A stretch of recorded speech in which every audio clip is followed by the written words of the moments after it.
Hey, welcome back. This is another episode of the Fwooshcast. I'm your host, Tony. I'm here with Nick. Hey, Nick. Greetings. Happy December. Happy December.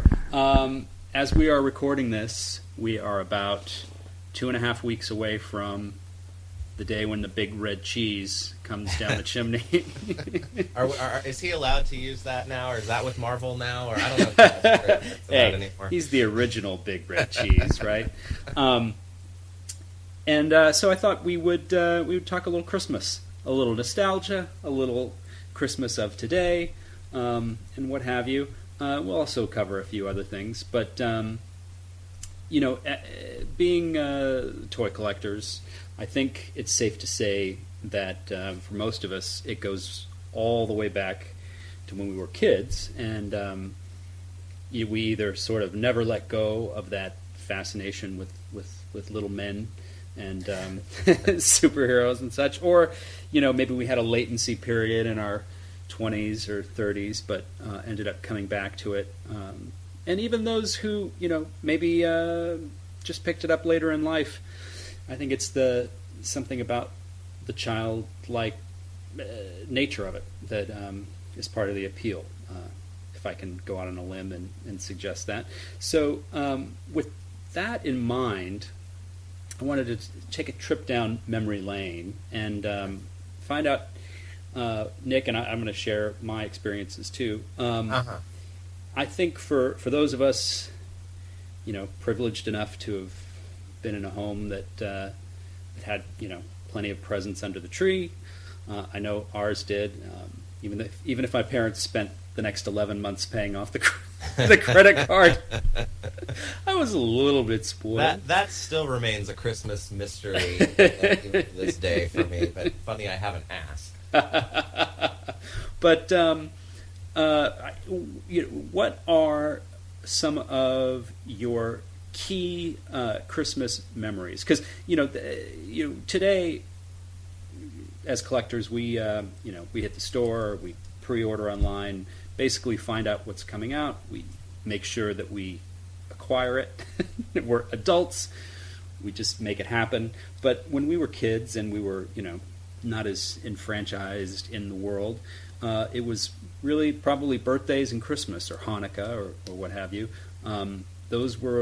That's when you got the new stuff. So, what are some of the, or maybe just one of the iconic Christmases or particular Christmas gifts that you remember growing up that sort of like were either particularly exciting or memorable or something that really set the stage for you in terms of toys?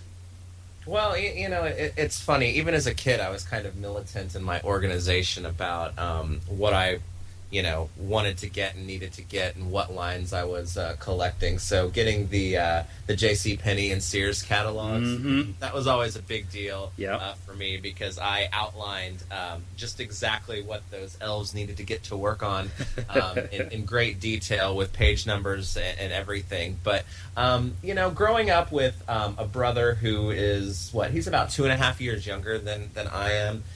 For a long time, that really benefited our toy collecting habits because, just by virtue of, being brothers living in the same house, we shared a lot of common interests. And when it came to toy lines, it's funny, we shared most of them, and that really helped us build up these massive collections of action figure lines just because we were both collecting them at the same time. Double bang for your buck. Yeah, exactly, and we kind of had a system to it. It's funny, with our superhero lines, we were kind of all over the map. But with a lot of the other bigger lines, like Masters of the Universe, that was a huge one for us, and Teenage Mutant Ninja Turtles, we kind of took turns collecting the good guys and collecting the bad guys. So with a line like Ninja Turtles, I've got a lot of nostalgia for the good guys because that I was collecting the good guys when we were growing up, and my brother collected the bad guys. But with Masters of the Universe, most of my nostalgia goes to the bad guys because I collected the bad guys and he collected the good guys. So that's kind of a long way into probably one of my most vivid Christmas memories. And I've actually shared this story once, I think, in in a review of some Masters of the Universe action figure, Classics action figure. I don't remember which one, but as I said, we were collecting. I was collecting the bad guys, and my brother was collecting the good guys. And I think it was Christmas of '85. I think so. I would have been. I would have just turned 5 years old, and he would have still been 3. I think 2.5 or 3. But he was old enough that he knew the guys, and we were able to play together. But I was opening presents, and one of the toys that I got was Too Bad from the Masters of the Universe line. Mm-hmm. So I was really excited about getting him. And I didn't think anything of it aside from I knew exactly. My mom didn't try to hide the shapes. Just you could see the bubble bump. Yeah, I could spot a Masters of the Universe action figure wrapped in paper from about a mile away.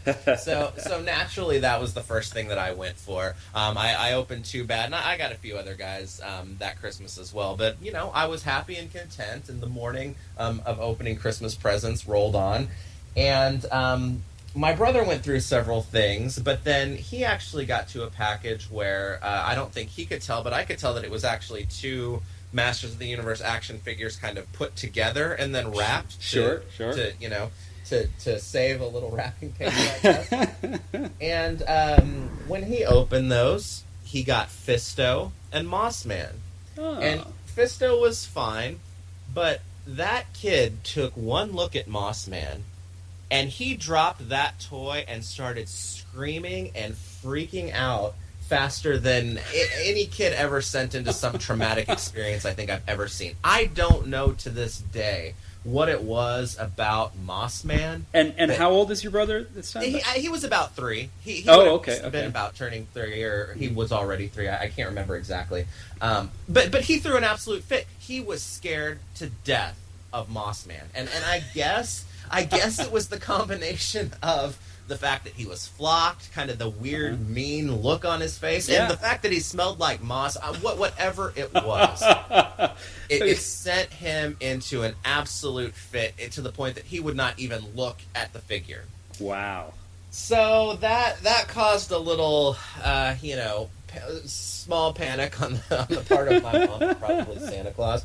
But somehow she actually talked me into trading him Too Bad for Mossman, which at first I thought that was preposterous because I was collecting all the bad guys and he collected the good guys. But it turned out that because Fisto was packaged with Mossman, he didn't want anything to do with Mossman either. So you mean Fisto?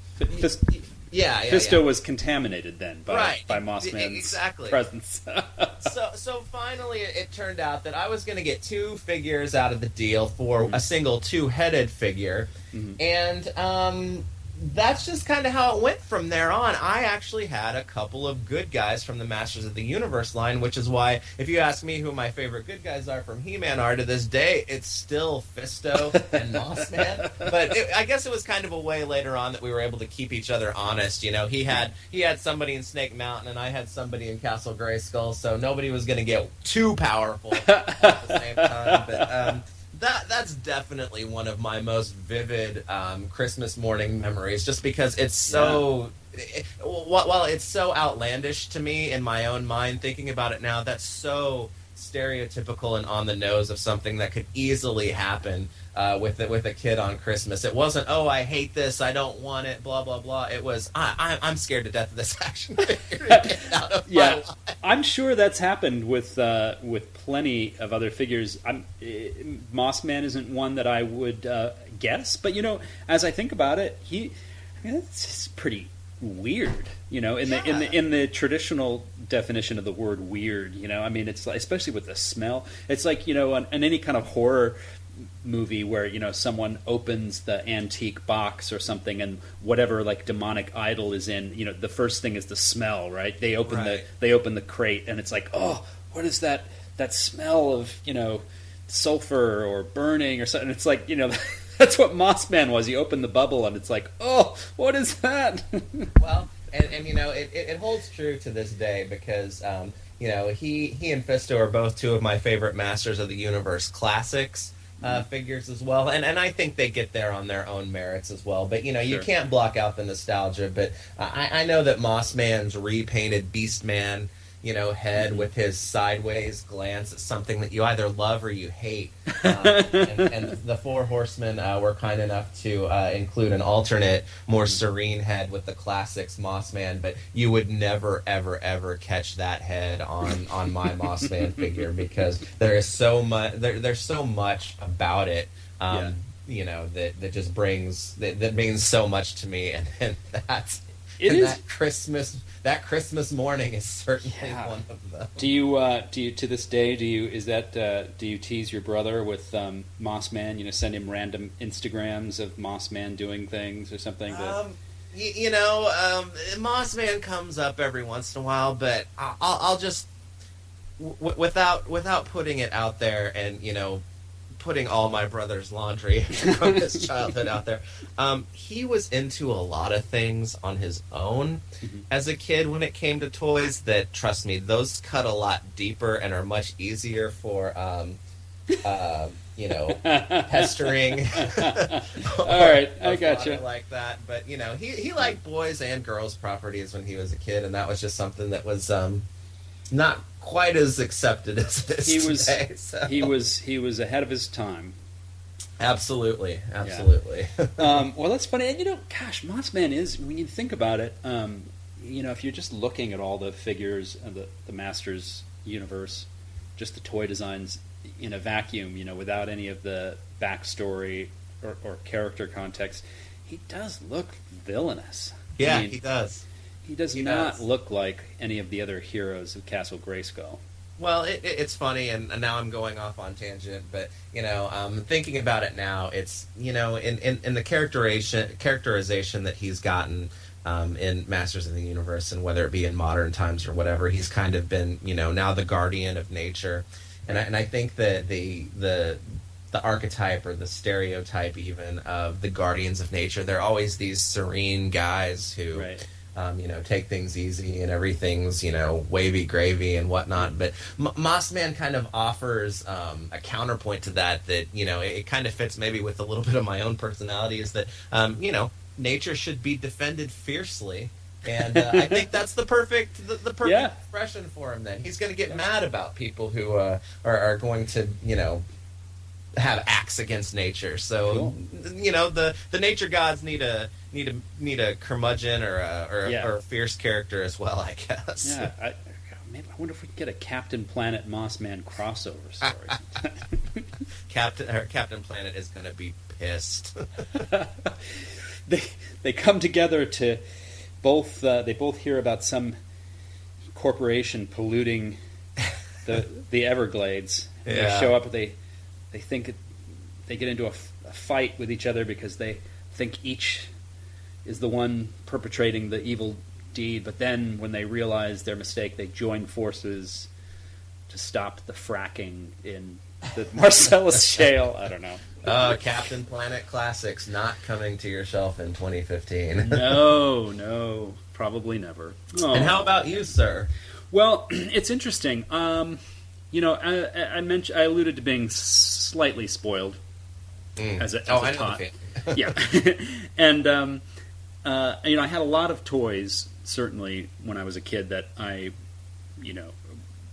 have special memories for and stuff. But if I'm thinking about a Christmas day, some of those were birthday presents. Some of them may have been Christmas presents, but I don't necessarily remember the Christmas. I just remember, 5 years later, having the toy or something. But if I'm picking one Christmas day where there was something that blew my mind, I'm pretty sure it's Christmas 1980, maybe 79, but I think it's 80. The Kenner Millennium Falcon. Mm-hmm. So, and I'm pretty sure that came out in 80, right? During Empire Strikes Back. In any case, whether it's 79 or 80. And I was trying to, aside from the fact that that's one of the awesome toys of our lifetimes, what is it? Because there's been a lot of awesome toys. So what is it about that toy that that was so incredible to my young mind and meant so much. And I think it's a few things. There had been I had had other toys that were large scale, if you will, play set type things. I think before that I even had the Death Star play set by Kenner, Wow. which was, immense. And I had other vehicles for things like the Mego Batmobile, for example. So just the fact of a vehicle for your action figures or a play set for your action figures, that wasn't necessarily novel in itself. But what was amazing about the Millennium Falcon was it was so realized. I mean, it wasn't, the Death Star playset. It's not a.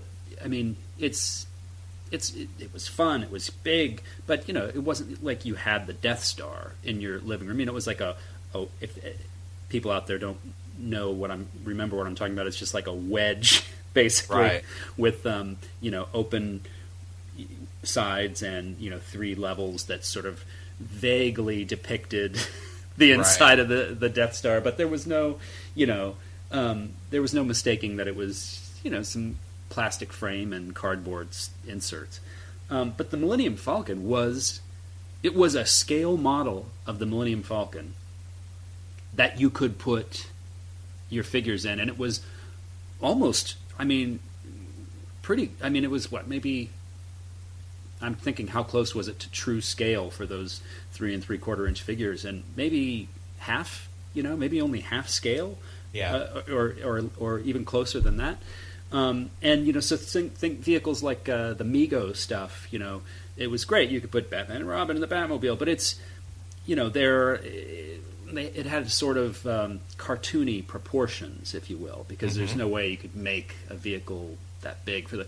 So this was the first toy of that sort of scale and type that felt like it was really the Millennium Falcon, right?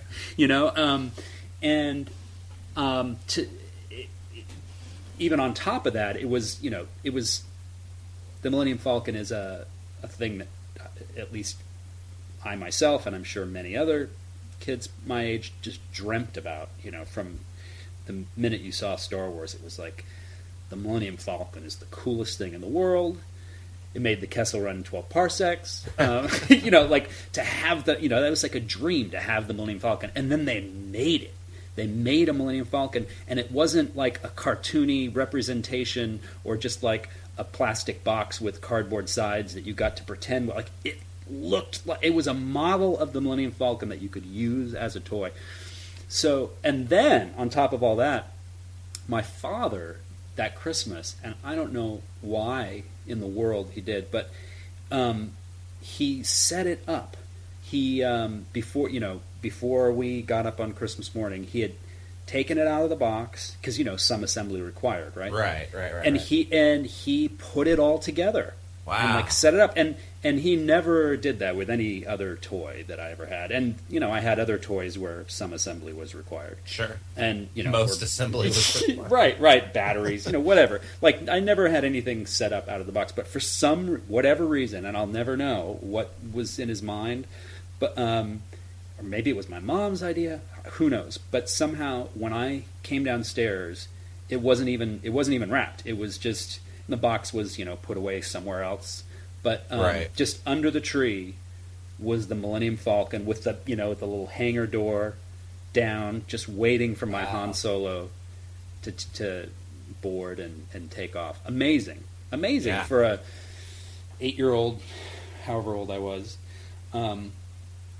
That was pretty incredible. Yeah, well, it's funny that you talk about the Millennium Falcon in comparison to the Death Star, and I think I was kind of on that same page with you. I was always a big mark for vehicles when I was a kid, and I had all the play sets too. But growing up watching the He-Man cartoon or the Teenage Mutant Ninja Turtle cartoon, when you get Castle Grayskull and you get the sewer layer playset, they were so cool. You loved them, but they were never going to be able to be as expansive or as realistic as they seemed in the cartoons. Right, there was a right. lot to Castle Grayskull in the cartoon that could never be recreated in Castle Grayskull. The sewer lair place said it was its own thing. It wasn't based really off of anything hardly from the Ninja Turtles cartoon. But vehicles, those were the opportunity to really, really, really nail it as far as being able to recreate everything. So I'm with you with things like the turtle van and stuff like that. Those were just those were big time gets in toy lines that I think we're probably safe in saying you're probably not going to be able to come out of your bedroom at your current place anytime for a future Christmas and see the Star Wars Black Series 6-inch Millennium Falcon all put together for you. Can you imagine? Yeah. Yes, I can imagine. I can imagine quite a bit. That was one of the things that that really, not too long after that, when G.I. Joe started in the 4-inch scale, and they came right out of the gate with a lot of those great vehicles. That that was that really drew me into that line, because here you had a Jeep and a tank and a fighter jet that were all basically to scale. That was that's what really made that line fantastic for me, and also with the articulation on those figures and stuff. So but and then I remember about what was it, 2 or 3 years ago, when Hasbro came out with the first new Millennium Falcon in decades, and it was even bigger and closer to scale. I think you could fit 4 figures in the cabin. Yeah, it was all I could do not to buy that thing. Well, I was just a little too young to catch the Star Wars toys collecting in the 80s. So even though I didn't have any of the Star Wars figures really, except for a couple of them from then, and I don't have the nostalgia for that scale or whatever. When that Millennium Falcon came out, I gave very, very, very, very strong consideration to picking that up as well. Yeah, it was. Yeah, it was. It's huge. It's awesome. I've seen it in person, and I've even tried to fight back. The argument of, well, that might actually be able to look cool kind of as a backdrop piece for my Black Series figures. But then it's like, you're going to use a vehicle that amazing for a backdrop? Come on. Hey, speaking of Masters, because I know you've been a big Masters guy for yeah, I collected a lot of toy lines as a kid, but He-Man was definitely the biggest line of my childhood. I probably have to admit. I assume you're a completist on the classics, the current classics line. Yes. So, considering that's been around now for, it's in his 6th year, something like that. Technically, it's its 6th year, but the first year was only December, so we're finishing up the 5th full year right now. So we've gotten a gazillion. That line has produced a gazillion figures. Yeah, I actually just got done taking my annual photograph of all the unique characters, and let me tell you, that becomes more stressful every single year. Yeah, you long ago shifted to the panoramic lens, I'm sure. Yeah. Exactly. So let me ask you, I'm guessing that your classics collection is larger than your childhood vintage collection ever was in terms of the number of figures. In terms of number of figures, absolutely, by far. Now, we don't quite have all of the vintage characters yet. Those will be finished up, obviously, by the end of next year. But the last count that I took, we're well into the 150 figure zone if you count all the variants and everything. I think I may be a little off on that since I haven't done a count in a long time, but definitely more than the 80s, because I was still missing a handful of figures even in the 80s, even with as many as I did get. Yeah, it's an interesting paradox that I often think about because, let's face it. I'm sure there are kids who are enjoying the Masters of the Universe Classics collection, but I'm going to guess there's not too many.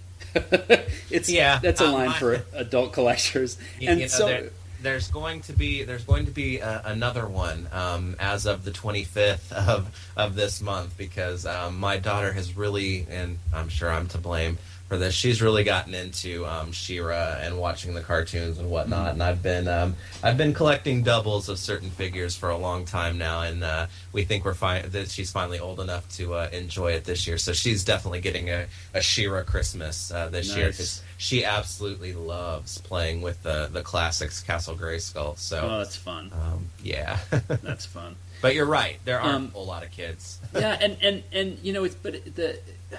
gosh, it's just one of those things. I don't know if I can articulate a particular point about this, but it's just something that I think about, and it is sort of like funny to me in a way, and I don't know what it means, but like, here's a toy line that's stands on its own. It's a fantastic line, some great stuff in there, but it's primarily based on nostalgia from adult collectors, and it's actually eclipsed the line that it's spun from. It's a more vast than the vintage line ever was. It's I don't know. It's just funny to me. There's something about that's. I mean, you can say what you want about all of the drama and the politics or whatever you want to talk about as far as that line goes, stuff that it is far too uninteresting and defeating and exhausting to discuss. But at the end of the day, whenever this line does finally wrap and people are saying, 2015 is going to be the last year of it, I don't believe that to be true at all, because you don't just stop a toy line because of a date. You keep it going until it's not profitable anymore. Right. This line is going to be something expansive and comprehensive of recreating and going beyond a vintage line like very, very, very few lines have ever achieved. It's I know as collectors we're always kind of interested in what's coming next. I want to know what figures are coming in the middle of next year, or by this time next year. But if you really sit back and take stock of what you actually have currently on your shelf, especially with that line, it's pretty amazing. And there's also a very, very high success rate with recreating that vintage nostalgic feel, but with modern sensibilities. And I don't know if I can name really any other modern line that does that so well. I think Star Wars Black is hitting it for a lot of people now, but other than that, even with some of the G.I. Joe, when they were doing their 25th anniversary stuff, those were cool figures, but I don't think that they necessarily had that nostalgic recall that this line is doing. Yeah, I think you're right. Whether it has to do with the characters, it's a million different things that go into the equation. But yeah, for sure. So, okay, going back to Christmas, do you have was there a toy that you remember getting that was so disappointing? Either something that you got as a gift that you thought, why in the world did someone get me this? Or maybe something that you actually wanted and were really anticipating, but then once you got it, it was like, that's what this does. I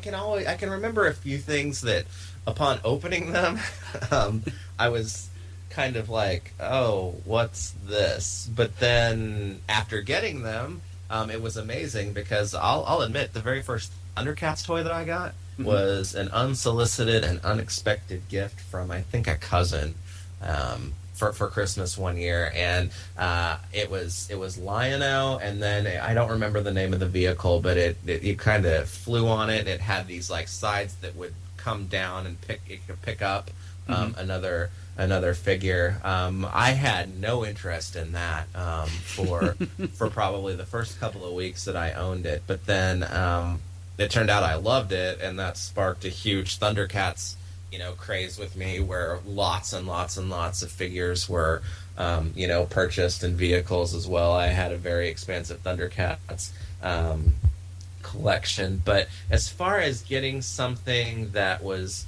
do you mean something that I wanted, that when I got it, it was disappointing? Or either way, either that or something that that you got that just sort of that fell flat in some way.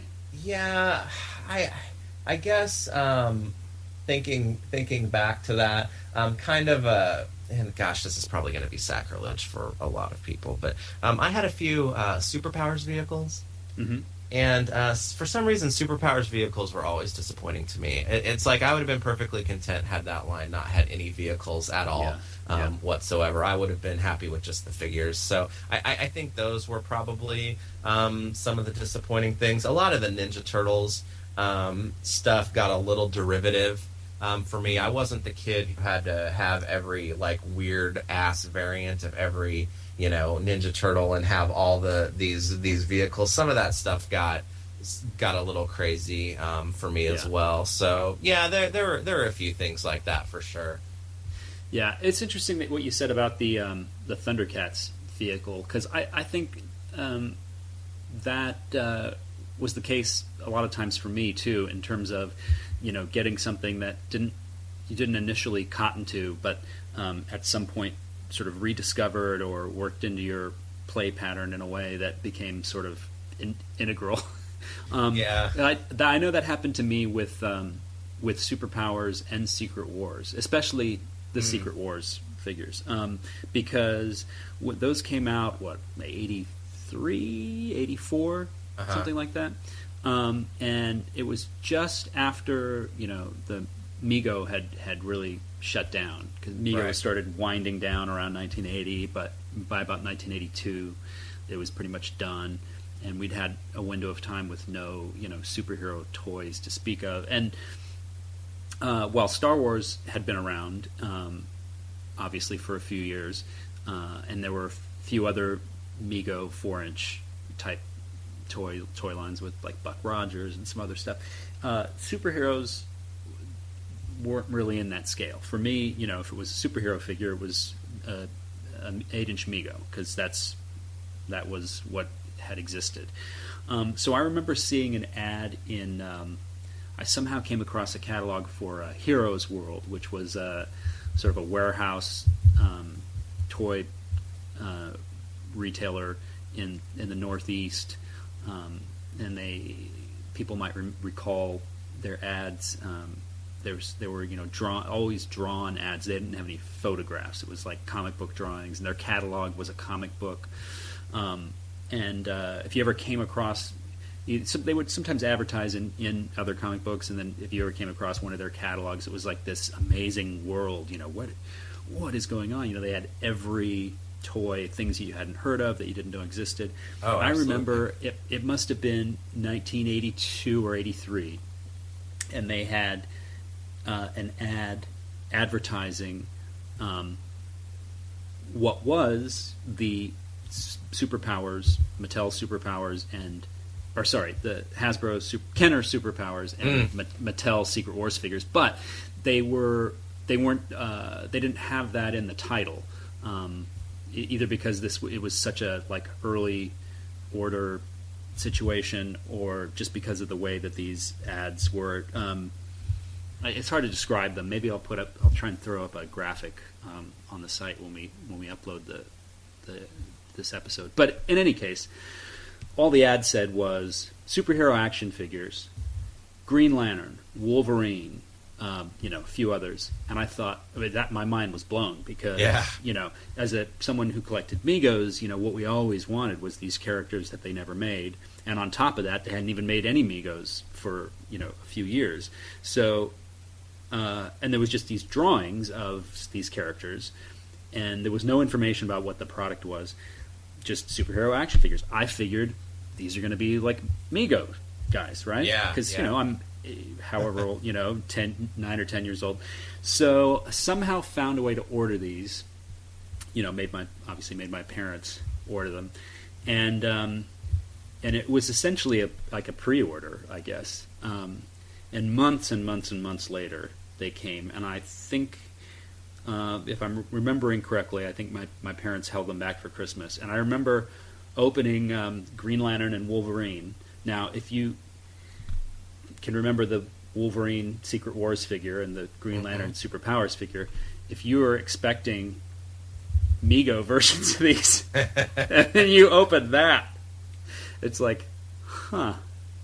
Yeah. What the hell is this? Yeah. But as you were saying, like with your Thundercats vehicle, I it was a major gut punch, but eventually, those became big lines for me. Especially Superpowers. I ended up getting all the key guys, and Secret Wars was always a little bit disappointing to me, just because the plastic that was used and the sort of limited articulation. Because then by that time we were getting into GI Joes that had elbows and knees, and even the Superpowers guys had knees, and even though people hate action features, with the Superpowers figures, the action features actually kind of were just added articulation, essentially. Right. In a lot of cases. So the Secret Wars figures, well, they did continue to be a little disappointing. The sculpts were pretty, basic and stuff. But that would be my version of that story. Well, I'm not going to get into one of the unexpected things that I got, which comes from, and on the surface it's so lame, and it comes from such an uninitiated or uninterested or uninformed extended family member.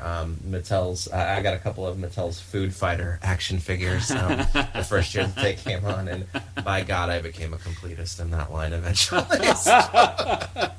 Yeah, I think I've seen some pictures of those. Amazing.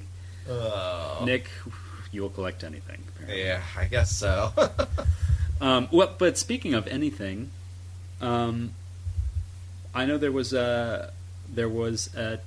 we were talking earlier about stuff we wish could be made, and I guess this could go under like a modern day Christmas wish list. But you were talking about Disney figures, and I thought that you were really onto something, because with as much Disney merchandise, I mean, there's probably no other property in the history of the world that has had more merchandise created around it than the classic Disney characters. Oh, Mickey Mouse, they Donald, have their own word for it. I believe it's Disneyana or Disneyana.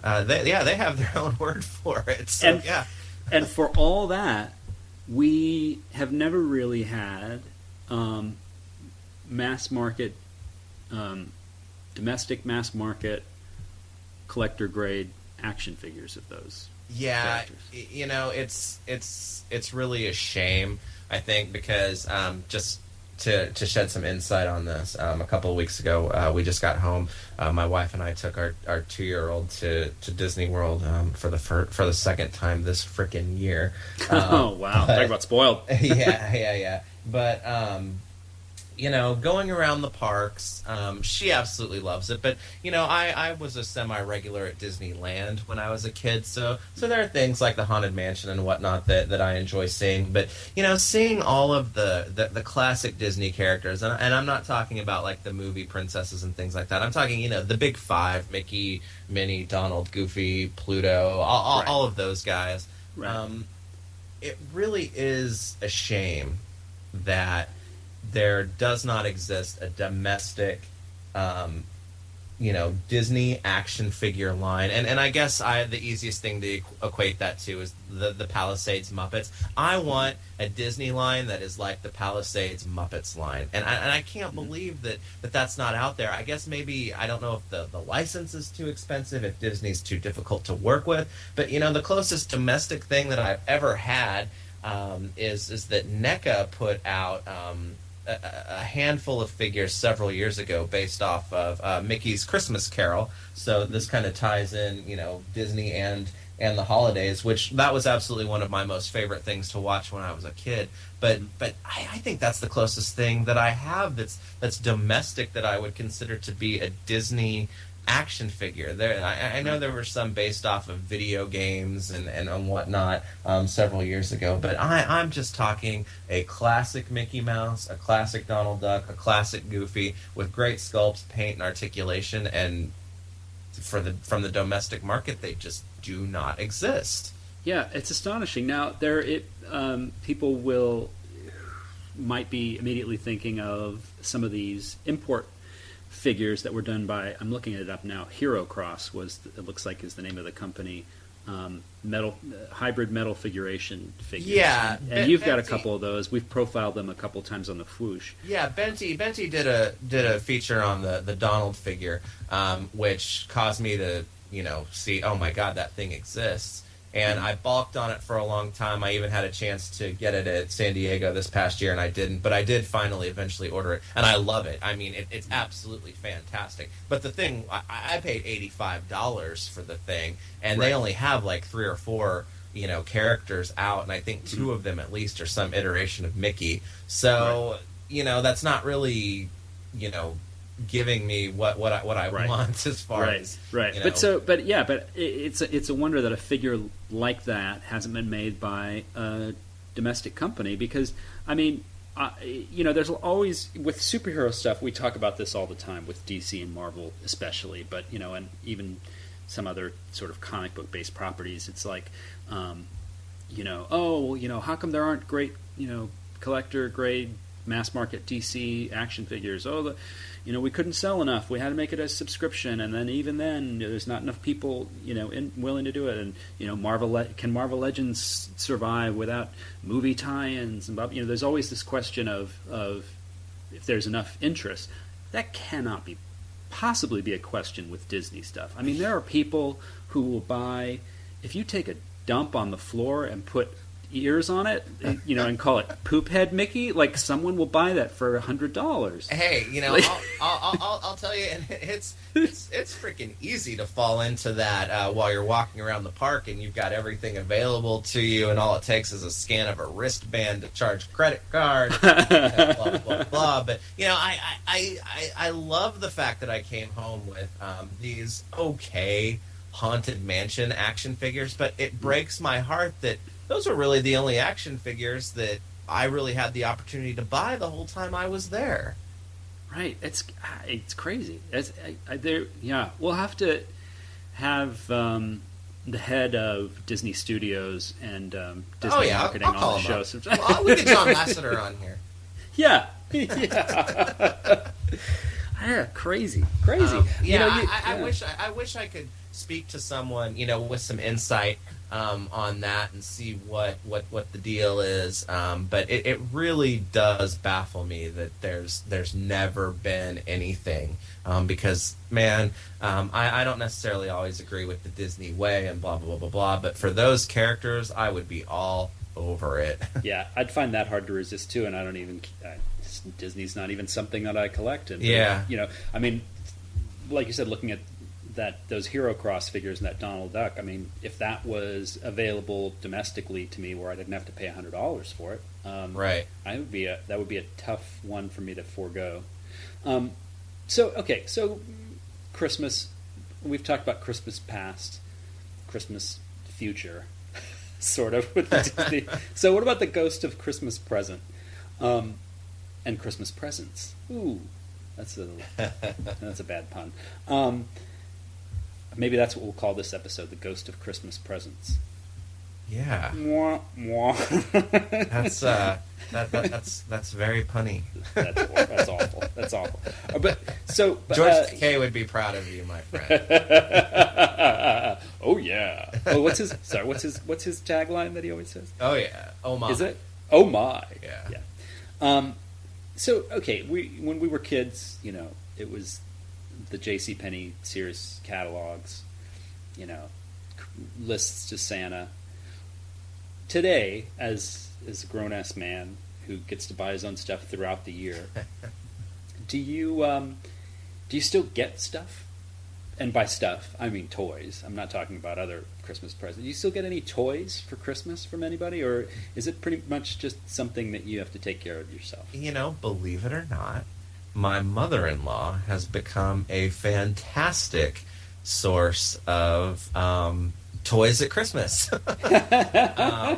She has been responsible the past few years for getting some pretty awesome stuff for me for Christmas. You know, sometimes it's stuff that I've kind of balked on, or I've waited for, and I thought, well, this Christmas would be a great opportunity. There's been a couple of years, and I don't put it on the poor woman anymore, where she's paid for my Masters of the Universe subscriptions.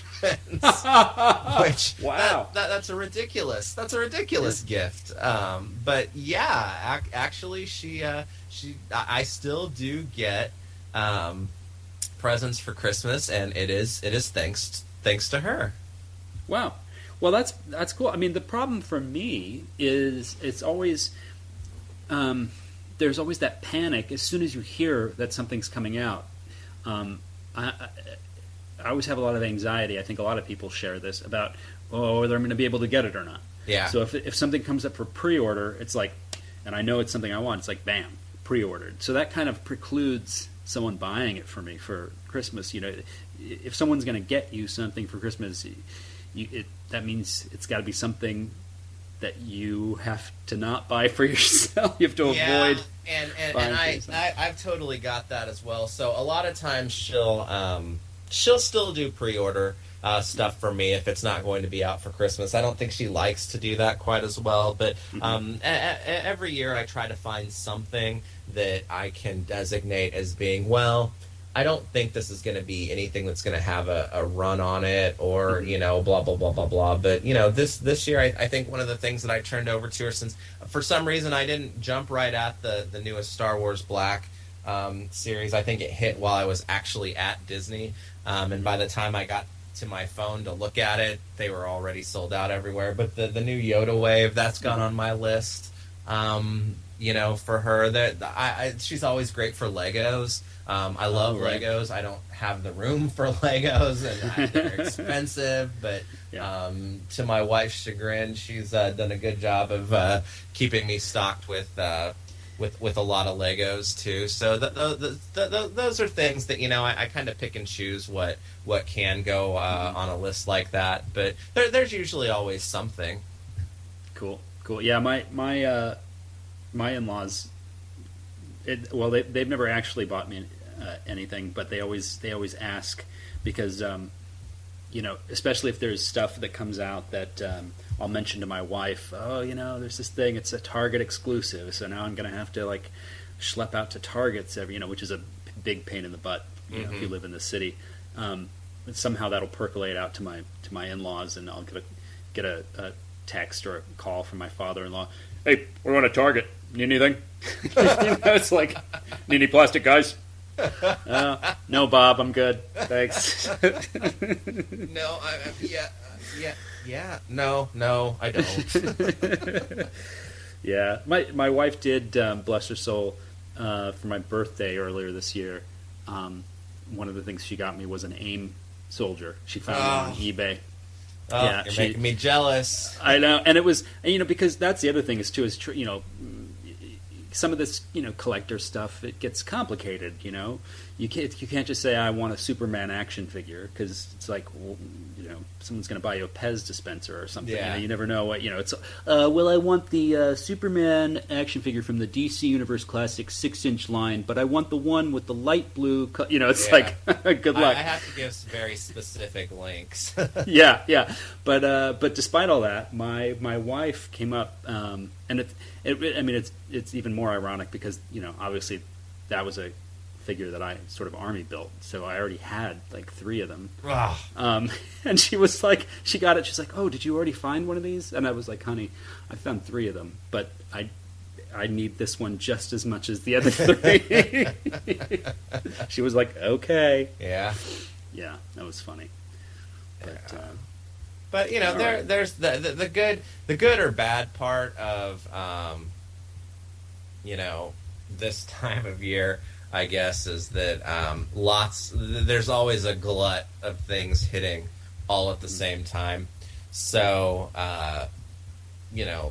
there's never any shortage of ideas that I can throw out with links to stuff that I would like to see. So, I guess that's the good part about being not only broke buying Christmas presents for others, but satisfying your own collector needs this time of year.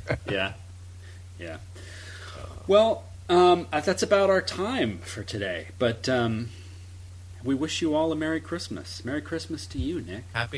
Same to you. Merry Christmas, Happy Hanukkah, Happy Holidays, Happy anything that you decide to celebrate or not. Just as long as there are action figures in your future this month, then I wish you a happy action figure day. Absolutely, for sure. So, we folks, we usually try to keep a bi-weekly schedule here. But that would put our next recording session on the 21st, which I think we will try to adhere to. But given that it's the Christmas week, we may end up foregoing it. Will just be a surprise for you guys. That's why we wanted to get Christmas in this week, just in case. But hopefully we'll talk to you again before the end of the year. But happy holidays to everybody out there. Yes, absolutely. Happy holidays. All right. This is the Fwooshcast. Don't forget to hit the boards. Check out all the stuff that we've been talking about. You can find us on Facebook. You can find us on Twitter. You can leave us a comment on the site. You can do anything. You know where to find us. So, again, happy holidays and play nice.